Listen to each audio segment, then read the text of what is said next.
dito po yung adjustment natin. Okay. Okay. Okay, 4-wheel drive. Okay. Okay na po, sir. Okay. Hello. Sir, ano nga pala yung namin, cameraman namin. Thank you. Ano tayo, sir? Sa obstacle lang o lalabas? Lalabas po tayo. Sige, sir. Isa lang yung pwede natin piliin, no? Ang Hindi, obstacle, pwede, sir. Pwede ka pwede sa loob? obstacle, pwede rin pagkatapos mo mag-ano, sir. Pwede tayo mag Okay. Sir, ang papel natin. Akin na to sa dalawa. Sige po. Okay. Sir, ang speed natin hanggang 40 lang po. Pag Okay. lalabas tayo. Okay. Ako, tuturo ko na lang, sir, kung saan way natin. Sure. Ito lang po kasi meron mo. Okay. Obstacle muna tayo, sir. Pwede, sige. Sige, Para sige. Kaliwa po tayo. Okay na yung mga side mirror natin, sir. Aba Okay, na 180 horsepower nga pala ang Mitsubishi Montero natin. Nice. Okay. Tapos bago na tong bago na tong interface ng fully digital na to Okay Dati fully instrument cluster na to analog pala, sorry. Tapos may mga red accents tayo dito sa sa Montero. Napapalit pala yan ng turn signal. Kasi na-try ko sa X-Force Tapos hydraulic yung steering natin Papansin ko kasi having feedback na to. So papasok muna kami dito sa sa truck. Yan. Tapos ang pwede kong ma-showcase dito kasi sa Montero is yung suspension nito napaka-smooth. Comparing nga naman sa sa main arch rival nito in which alam niyo naman kung yan. Tapos yung side mirrors natin okay naman yung laki. And tapos syempre yung steering wheel natin ayun bagong-bago na to. Para siyang nasa Lancer. Tayo sabi lang. Okay. Thank you po. Yun nga lang. If sanay na sanay kayo sa electronic power steering, may a bit of a challenge tayo. Ay! Yan natin. Sunroof. Dito lang yung sunroof. Yan yung kamay ng politician na yun. Atak mo mayor tapos anyway, tapos ito yung grabandas natin, naka-dump na siya. Tapos yung rear view mirror natin, hindi ako nagkakamali, ito ay auto dimming. Pag sabihin natin kapag yung headlight bumim sa yan, may magiging dim yan. Kasi wala na yung maraming nakalawit dito. Tapos adjust mo siya dito. Yan. Tapos yan. Okay. Yan. Tapos yung infotainment system natin, I assume na meron na itong Apple CarPlay and Android Auto. Yan. Kinasaswerte ko nga naman yung Montero dati na 2016, naabutan ko pa siyang wood trim pa to. Yun yung only year na nagkaroon na ng Montero. Okay. Okay. Sige, para ma-test natin yung suspension. Left and right.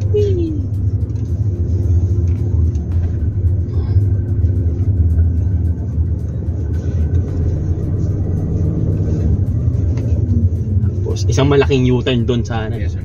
Okay. Papunta sa kabila. Right. Dito tayo sa right side, sir. Okay. May cone. Okay. Bastahan ako na itong pag-ilat. Okay. Pagdating sa dulo, sir. Kakanan. Kanan para makapasok tayo sa content sa... Okay. So gagawin ako kaliwa tapos Pag ganun, sir. Pakanan. sir. pakanan Pag tapos ganun po. okay. Yung natin, turning radius natin. So medyo gigilid natin dito na konti and papawiin na natin yan. Kailangan sakto tayo sa cone, sir. No, hindi tayo magre-reverse. Mas maganda ang ano nito sakto lang yan, sir. Steering niya. Wow. Ganda yung pagkaliko. Yung turning radius. Niya, maganda. Okay. Hindi ka nabibitin sa pag... Pala may camera nga pala to. Ba't di ginamit? Okay. Tapos isang malaking U-turn ulit. So may cone, sir. Pasok. Alright. Yung dalawang pagitan na cone. Yes, sir. Okay. Okay. Alright. Pasok tayo dito. Straight. Straight. Isang buong diretso na lang, no? Yes, sir. 8-speed automatic transmission nga pala to. Very nice yung feeling na leather state ng ano natin, leather dito sa Montero. Tapos yung side bolting dito, very very sharp when it comes to handling this. Okay. Pero pansin ko parang lumit yung itsura doon sa from the previous steering wheel design, from the four spoke. Yung comfortable na seats is still the same. Yan. So ibig sabihin that's a good sign. Comfortable nga eh. Scan ito. Okay. Ito ba dadaan tayo ng Senate? Opo. Pagdating po doon sa unang stoplight kaliwa po sa may bridge po tayo lalabas. Ayan, Senate yan. Okay.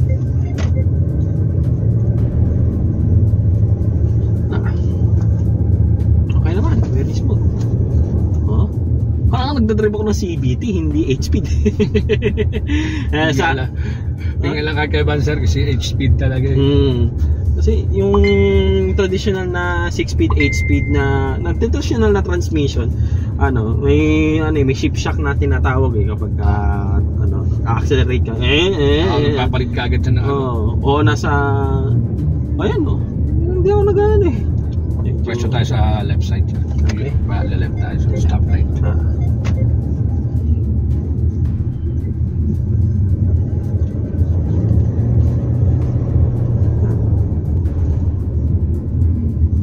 Yung preno, sensitive side siya. Ayun, napapansin ko. Tapos, okay. Tapos may blind spot assist tayo dito. Yan, dito siya. Hindi siya i-control or I think dito. Hindi ko na, kalimutan ko na yung. Tapos, ito nga pala, super select 4-wheel drive. Nandito tayo sa 2 high. Tapos, on the fly, pwede mo siyang ilagay sa 4 high. Tapos, yung 4HLC, 4 high locking central differential. Tapos, yung 4L, 4 low locking central differential na siya. Tapos, alam ko separate yun, yung may rear diff lock sa likod. Ito mo yung pipindutin yun. Pindot mo siya. Kapag sabihin natin nakataas, packet siya, yun. Pipindutin mo yan. Nakadim lang talaga to. Parang dilim. Hindi pa na-adjust. Hindi pa siguro sir na-adjust. Very smooth yung suspension. Yan. Manual mode nga tayo. Gamitin nga natin yung paddle shifters. Okay. Pagka naka-paddle shifters na to, ako na talaga kakambi na to. So, yan. Sabihin natin, naka-tercera tayo. Tingnan natin. Biglang kumanyan din. Okay. So, yan. Kwarta. So, tayo ito. Yan natin kapag ka smooth.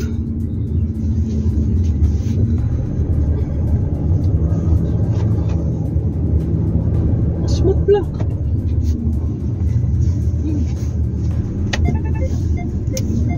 Tapos may beeping sound na kayo naririnig na konti kasi yung blind spot assist na yan. Ayaw. Okay. Diretso na tayo. Okay. May maliit na roundabout doon sa piyan. Doon sa may roundabout pa tayo? Ayos Haba no? Kasi normally dati dito ko pinayutod eh. Dito pa sa kapila.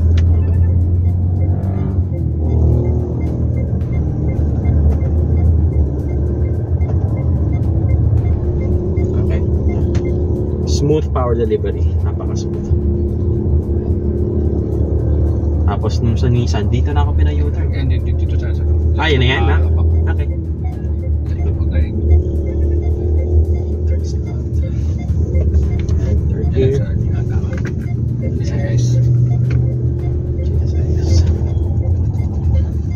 Okay, tapos kasi alam ko yung iba doon pa sa kabila yun. Alam ko sa may tapat ng parang papunta na ng CCP. Malaking mas babalik. Kasi minsan sir, sa dami po naghihintay, kailangan po makabalik na agad, no? Para naman matest po rin naman yung iba. Kaya sa kanina, galing na akong Ford, para may one option lang only, sa indoor lang or sa outdoor. Kaya natanong ko kung indoor outdoor lang tayo. Okay. Arriba. Pabalik, may idea naman ako kung paano pabalik. Doon dito magsalita natin. Stoplight kanan sa kanan. Tapos unang kanto po kaliwa. Tapos ikot na po papasok ito. Yep. Kasi nung May nandito ako. Alam ko na may idea na rin. Yung una. Oops, yung una natin. Headlights nga pala natin. Fully LEDs. Ito na yung first time ako makapag-drive ng refresh na Montero kasi wala lang. Wala akong access eh. Pagka may-ari na ng iba, baka makingi pa sa akin ng balato, may bibigay. Full tank, wala akong may bibigay, sorry. Nagsisimula pa lang ako. Pero yan, pagka umattend ako dito, nandito yung yung libre, tapos kanina yung Ford yung V6. So, ayan. Wala nang masama kapag gagamit ka ng libre. Ayan. Tapos gawin na tayo ng kanan kasi stoplight.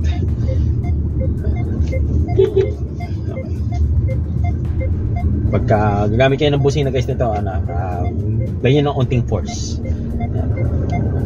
Medyo makunat lang. Kailangan mabawi naman kayo sa suspension. Napaka-smooth eh. Kasya siguro ako dyan.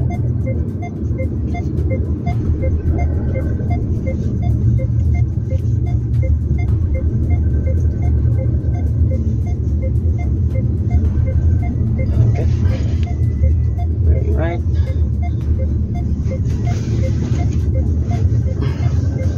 Diretso lang.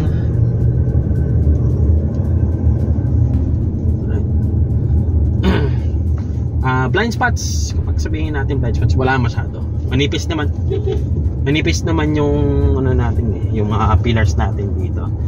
Syempre, pag magpa-park ka, assisted ka naman ng mga cameras dito. Madami ito. Tapos dalain pa. Yan. 360 na rin. 360 ka pagka nag-gutter ka pa dito, ewan ko na lang. Ikaw na may problema. Yung driver na. Punta tayo sa sasakyan na pala. Okay. Bilbang. Oo naman. Sir, para wala sila. Marami na ngayon nawawala sa ganyan. Patapang-tabangan, walang ano. Pag sa Subic yan, huli yan. Sa SBME. Okay. So pa naman sa Manila yung left turn doon, kami nang huhuli dito. Okay. Smooth. Suspension na naman. Okay. Go. Sorry.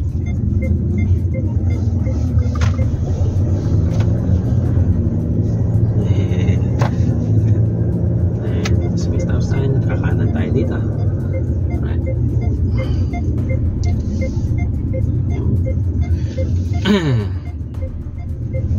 Gusto naman drive Montero Sport Black Series nga pala. Black na yung mags, black na rin yung, pero yung pintura puti. Yung suot ko black. Lahat na black. May pagka-red nga lang yung ito lang. Black na red black.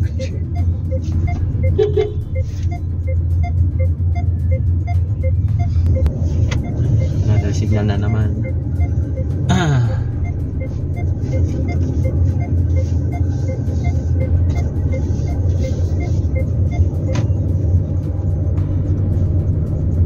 Okay, sa likod na X-Force na. Yes sir. Hindi kahit sa harap po. Kasi baka magalit tong... Ay, isuso na pala. Suso na yan. Sorry, hindi ko napansin. Kanina nagalit na yan. Ay, ganun ba? Kasi marami nagpo-photoshoot na atras. Dala sa likod ng expander. Okay. Excuse me po.